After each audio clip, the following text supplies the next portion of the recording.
બાપાની પૂજ્ય જીવણ બાપાની પુણ્યતિથિ પણ છે એટલા માટે મને આ દુઆમાં કહેવાનું મન થાય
મદદ કરી હશે આર્થિક રીતે કરી હોય કોઈ દોડી કરી હોય યુવાધન હોય તો અહીંયા સેવાનું કામ કર્યું હોય એ બધાને અભિનંદન છે અમારે ભુવાજી ભાવતા મોઢાવાળા ભુવાજી છે અહેમદ ભુવાજી એમના ભાઈ બળદેવ ભુવાજી એ પણ અહીંયા વિરાજમાન છે એટલે આ બધાને અભિનંદન આપું છું આવો રૂડો તમારા પૂર્વ સૂર્યોએ જે માતાજીને પૂજી છે તમારા પૂર્વ સૂર્યોએ ભુવાજી જે માતાજીને જપી છે એ આજે 18 વર્ષના કામ કરે છે હળાહળ કલયુગમાં આજે લોકોને એમ છે આજે લોકોને સંપત્તિ મેળવવી મોટી વાત નથી ગઢવીભાઈ અગ્રયાત એ મોટી વાત નથી તમે ત્યાંથી કમાઈ શકાય પણ એ સંપત્તિ કુટુંબ ભેળું મળીને ખાઈ શકે એના માટે સિકોતરની કૃપા જોઈ ભલા માણસ એના માટે માં જેતબાઈની કૃપા જોઈ ભેળા મળીને ખાઈ હગે ત્યારે આવા ભુવાજીઓની માળાઓના બેરખા ભરતા રહીએ અને આપણા ઉપર ખમકારા થતા રહીએ એટલે આજનો આનંદ કેવો છે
શિવ અને શક્તિ જુદા નથી આપણે બધા બે હાથ ઊંચા કરીને છેટ મારી નજર પડે ત્યાં સુધી જ્યાં અવાજ એવો હરહરનો નાદ કરીએ દાદા સોમનાથ સુધી આપણો નાદ પૂગે અને પાકિસ્તાન સુધી પડકારો પૂગે એવા વાઇબ્રેશનો આવવા જોઈએ આપણે હા કારણ કે આપણા યુવાનોને ખરેખર અભિનંદન છે આમ ઉડાડીને ફોન તો ઉડાડીને એવા આતંકવાદીને સૈનિકોને એના ટીમ ઢાળીને વહી આવ્યા છે અને આપણે ભારત વર્ષે એક થાય તો તુર્કી જેવા દેશોએ સીધો એને સપોર્ટ કર્યો પાકિસ્તાનને જહાજ મોકલ્યું હવાઈ જહાજ જિંદગીમાં તુર્કીનું કોઈ ફળે ખાતા નહીં એ કોઈ વસ્તુ લેતા નહીં આટલી પ્રતિજ્ઞા લેજો તોય સિકોતર રાજી થાય અને માં તો જ આવે નકરી રાઈ નાખે એવું કોઈ માતાજી નો આવે ઈ બેઠેલા બધાને કહી દો રાકા પાસે કોઈ જે મને કેમ એમ નો આવે પણ બીજ ઘટાપટ જીગ જટાજટ સીજ ફટાફટ ભોમ પારે જબ આંગ ઉધા કર લોહી તતકર ભોણ ભગત માં ભરે તન દૂત તટો તટ જીવ સટો સટ નાઈ ધરે હટ મોત ગમે સો યુદ્ધ સૂરન કે મન મંદિર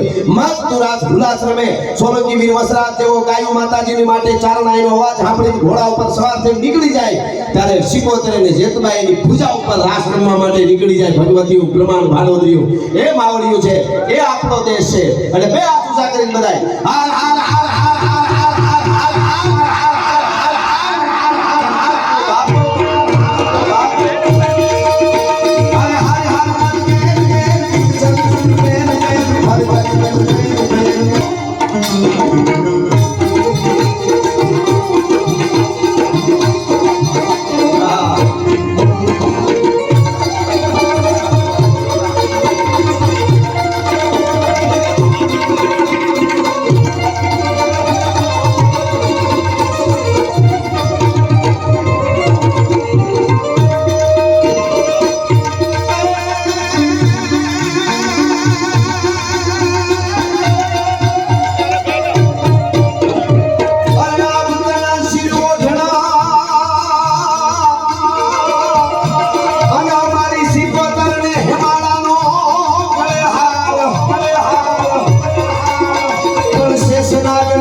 સજે શણગાર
ભુવાજીનો જે ધ્યેય હોય છે અરબો ટ્રિલિયનોમાં મિલિયનો નહીં જે ધર્મ પરિવર્તન આ બધા જાણો છો આ બધું થાય છે એ ન થાય એના માટે આવા થાંભલા આપણા બેઠા છે આપણાથી થાય એટલું દેવાય આપણો એક સમય હતો આપણા બાપ દાદા હાથ પીડે ઠાકરની આરતી કરવા જતા ને પાછું દહ્યું મૂકતા પણ એ વખતનું પાછું દહ્યું હા આજે આપણે ફરી ન હોય સાંજે સવારે આપણે ઊંઘતા હોઈએ સાંજે ક્યાંય જતા હોય ગાડીઓમાં આરતી કારણે ભૂગાય નહીં પણ આવો કોઈ પ્રોગ્રામ આપણો ગામમાં આજુબાજુમાં હોય ને ત્યારે જેટલું દેવાય એટલું દેવાય ને તો એ 305 દીની આરતી આપણી નોંધાઈ જાય ભલા માણસ એ આ ધર્મોત્સવ છે અને એ જાળવી રાખવા જેવું જીવનમાં આપણા જીવન દર્શનના આ બધા ઉત્સવો છે એક માણસ ગામડેથી શહેરમાં જતો હતો એનો બીજો ભાઈબંધ હતો મિત્ર હતો બીજો એનો મિત્ર હતો ભાઈબંધ હતો એના ભાઈબંધે કીધું તો આ શહેરમાં જાશો ને દાખલા તરીકે પાટણ જાશો ને કે હા કે મારા હાટુ એક સારો હરીશો લેતો આવજે આબલું હરીશો લેતો આવજે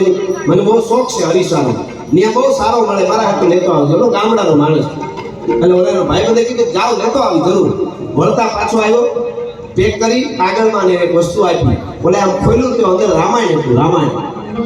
રામાયણ હતું એટલે એને વિચાર કર્યો કે રામાયણ કેમ લઈ આવ્યો. એટલે ઓલાને કીધું ભાઈ મેં તને અરીસાનું કીધું, રામાયણ બહુ સારી વાતનું લઈ આવ્યો હોય, એમાં કાંઈ વાંધો નહીં, પણ મેં તારે યારે અરીસો માંગ્યો હતો, આભલું માંગ્યું હતું, આઈનો માંગ્યો હતો, અને તું રામાયણ લઈ આવ્યો કે તારે શું આઈનાને કરો કે મારે મારું મોઢું સારું દેખાય, મોઢું જોવું હતું કે અરીસામાં ખાલી તારું મોઢું દેખાય, આમાં આખું તારું જીવન દેખાય. એકવાર વાંચી જોજે તો તને ખબર પડે આખું તારું જીવન દેખાય. બધા માણસ તને બહુ અભિમાન આવી જાય તો એ રાવણને વાંચી લેજે.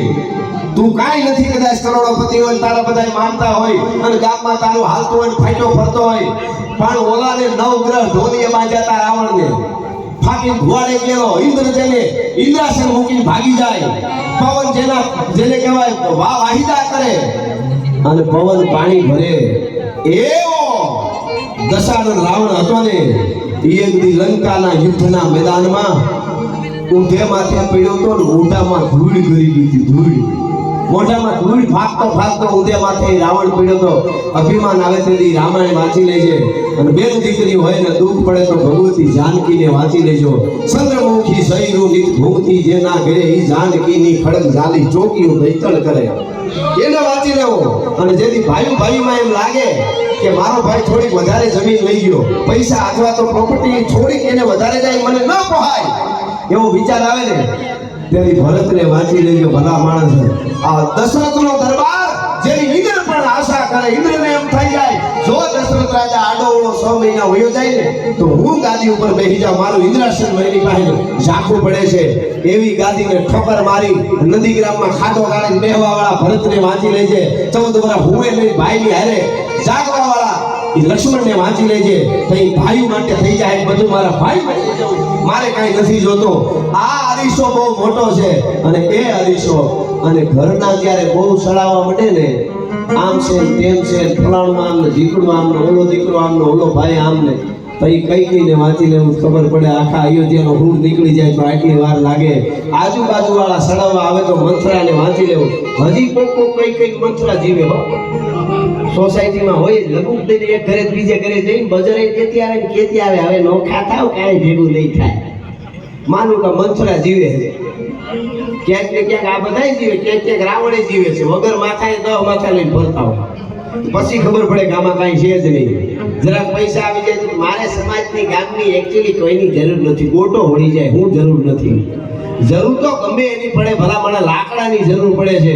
આપણે આવ્યા હતા ને ત્યારે મામી બાપની જરૂર પડી, એમને અવાડવી નહીં. બોલો, આવ્યા હતા ત્યારે અહીંયા ધરતીની જરૂર પડી, મા બાપની જરૂર પડી, જાવા ટાણે 4 જણાને કાંધે લેવાની જરૂર પડી છે. આમાં જરૂર પડ્યા વગર કાંઈ રહેતું જ નથી. ભલા માણસ એ જીવન દર્શન છે અને એ જીવન દર્શન આપણા ધર્મો કરાવે છે. આ ધર્મની આ ભુવાજીઓ એટલે શું, આપણે એને શું આપી શકીએ? હોનાની પાઘડી પહેરાવી અને અભિનંદન આપું છું. ભાઈને એના મા બાપના સંસ્કાર છે કે આપણે પહેરાવી, પણ આપણે આપણી પરંપરાને હાચવીને એના માટે કરોડો આપી દઈએ તો આપણે કાંઈ નથી આપતા. ભલા માણસ આ બધી પરંપરાઓ જાળવી રાખી, આપી દેવું, ખવડાવવું, ભેળું થવું, અહીંયા શાંતિ મળે છે આપણને. અહીંયા ઉપર બાંધેલા ઈંગલો ભાંગ્યા હોય તો એને ઈંગલનો ટેકો મૂકી શકાય, કોઈનું ખોરડું ભાંગ્યું હોય તો થાંભલો મૂકી ટેકો મૂકી શકાય, કોઈનો સ્લેબ ભાંગ્યો હોય તો બીમ મૂકી ટેકો મૂકી શકાય. પણ માણસના હૃદય ભાગે ત્યારે આવી શ્રદ્ધાનો ટેકો મૂકવો પડે. આવા ભુવાજીઓ પાસે, માતાજીઓ પાસે આવવું પડે. હૃદય ભાગે એને ટેકો બીજો કોઈ ચાલતો નથી. એની કૃપા હોય તો થાય. યુવાધન આજે ખૂબ સાંભળે છે એટલે હું ઘણીવાર કહેતો હોઉં કે ભારત વર્ષે દુનિયાને રાહ બતાવી છે, દુનિયાને દેખાડ્યું છે કે આમ જીવાય આજ સુધી. એટલે એક લખી લેજો, આ દેશનો યુવાન કેવો હોય, આ દેશની દીકરી માવડીઓની પહેલી જવાબદારી છે. આપણે માવડી તો હાઈચું છે. હજી કહું છું 2 વાર્તા અઠવાડિયે બાળકને સમજાવજો, હારા 2 ગીતો સંભળાવજો. આ અનુપમા સિરિયલું ન જોતા હાવ હુંદ કાઢી નાખ્યું છે, આપણી પથારી ફેરવી નાખી છે, પરિવારને વિખંડ સુખંડ કરી નાખ્યા. ભેગા નથી રહેવા દીધા, ભાઈને ભેળા નથી રહેવા દીધા. એવા કામ બધી કોક સિરિયલ હારી હોય તો એને વંદર, કોક ફિલ્મ હારા હોય તો એને વંદર, પણ વધારે કામ આવું કર્યું એ ન થાય, એ જવાબદારી આપણી છે. એટલે મારે યુવાધનને આ વાત કહેવી છે કે રામ ભગવાન છે, પરમાત્મા છે તો છે, પણ હું તમને કહું આ દેશનો યુવાન કેવો હોય. રામ અને લક્ષ્મણ 2 ભાઈ જંગલમાં એકલા, 20-25 વર્ષના યુવાનો 2, એની પત્નીને દુનિયાની મહાસત્તા હરણ કરી જાય રાવણ. જેવો તેવો નતો કાંઈ. તેથી રામે રાયડું નહોતી દેખી. મારી ઘરવાળી લઈ ગયા દોડો અયોધ્યાથી સેના મોકલો. અમે એકલા બે ભાઈ હું આવડા કરી એવું કીધું. મેં ત્યાં સેના ન મોકલે ભરત નાઈ નો કહેવાય. આવે અયોધ્યા હારા ભાઈ નો કીધું તમારી દીકરી લઈ ગયા અમને મદદ કરો. નાઈ વનમાંથી જંગલમાંથી રીછને વાંદરા ભેળા કરી દરિયાની છાતી માથે પાળ બાંધી લંકાના ગઢના કાંગરાની સામે પડકારો કરી અને દશરથનો દીકરો રામ એમ બોલ્યા હતા, કાય રાવણ તને એક ને નહીં તું એક નહીં પણ તારા કુળમાંથી કોઈ સામો આવે ને એને જીવતો રહેવા દઉં તો દશરથનો દીકરો ન કહેવા ભલા માણસ હવે તૈયાર થઈ જાય છે. અને ઈ રાજેન્દ્ર સરકાર જ્યારે યુદ્ધમાં ઉતરે એનું મારે એનું વર્ણન કરવું હોય તો કાકા હુકુલને હટીના ધોધ માયરને નિશાન કાઢે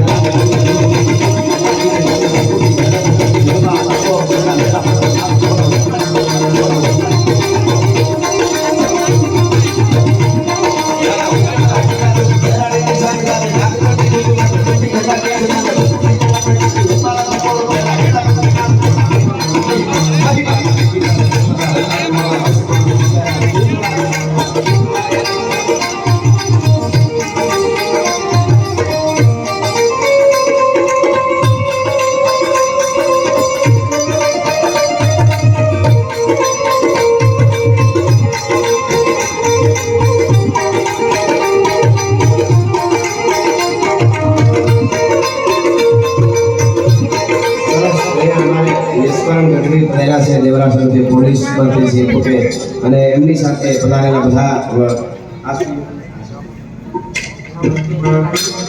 ભૂપેન્દ્રસિંહ વાઘેલા એ પણ પધાર્યા. એમનું અહીંથી સ્વાગત છે. ભદ્રસિંહ અજીમાણા એમનું પણ અહીંયાથી આ બધા મહેમાનોનું હું સ્વાગત કરું છું. અને એની સાથે સાથે ભાઈ યાદી કરી દીધું વહી ગયો પંજા નાખતો માવીનો સિંહ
એ દુનિયાની મોહ માયા બધી ખોટી છે, દ્વારકા વાળો હાચો છે.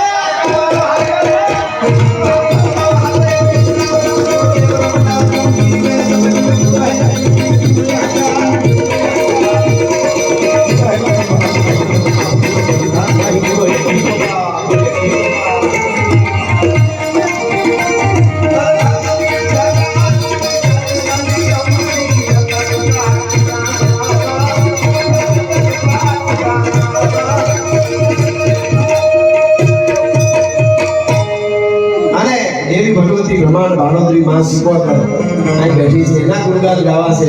માં જેતબાઈ જેતી લાખાણી હે અનેક વર્ષા માં આપ્યા છે. વાળાવળની ધરતીમાં બેઠી છે, એ અહીંયા પણ માં બેઠી છે. માની કૃપા કેવી હોય ત્યારે વાળાવળ છોડવાનું થયું અને 22 ગાડા ભરાણા દેતી, અને 22 ગાડા ભરાણા દેતી ઠાકોરના બે છોકરાઓ 14 વર્ષના ઠાકોરના છોકરાઓ તીરકાંઠા લઈને આવીને ઉભા રહ્યા. માં તમારે ગામ છોડવું પડે એ કોહાય નહીં, અમે ઠાકોરના દીકરા છીએ, મરી જવા માટે તૈયાર છીએ તમારા માટે. અમે ગમે જ હોય પણ અમે જીવતા છીએ, માં તમારે ગામ છોડવાનું ન હોય. તેથી રાજી થઈ ગઈ જેતબાઈ, ખમા ખમા ખમા ખમા, તમને અહીંયા વાળોવળની 24 આપું તો માનજી. જેતબાઈ આપી, ઠાકોરો રાજી થઈ ગયા. પછી શું કીધું ખબર? ઠાકોરના દીકરા છો ને? હા. તમારે મારી મદદ કરવા આવ્યા કે? હા. એક કામ કરો, જે ગાડામાં જેતબાઈ નો બેઠી હોય ને, એટલે કે હું નો બેઠ્યો ને, એ ગાડાનું તમે રક્ષણ કરજો. અને આમ જઈ ઉભા રહ્યા બે ઠાકોરના છોકરા.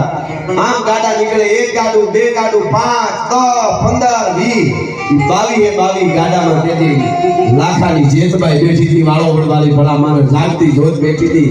એ ભગવતી એ માં છે, એના ગુણગાન ગાઈશું. ભગવતી સિકોતર બ્રહ્માંડ ભાંડોદરી માં છે. ન જાગે ન સોવે ન હાલે ન ડોલે, ગુપતિ ને સતી કરંતી કિલોલે. આજનું સાયન્સ, આજનું વિજ્ઞાન જેને બ્લેક હોલ કહે છે, એવા અનેક બ્લેક હોલ હમાઈ જાય એવું બ્રહ્માંડ છે. ની 14 બ્રહ્માંડનું સંચાલન કરવા વાળી માં સિકોતર છે, એનાય ગુણગાન ગાઈશું. પણ અમારે સીતાબેનના એક ફરમાઈશ છે, મને મમાઈ માનો ભાવ, એટલા માટે સીતામાં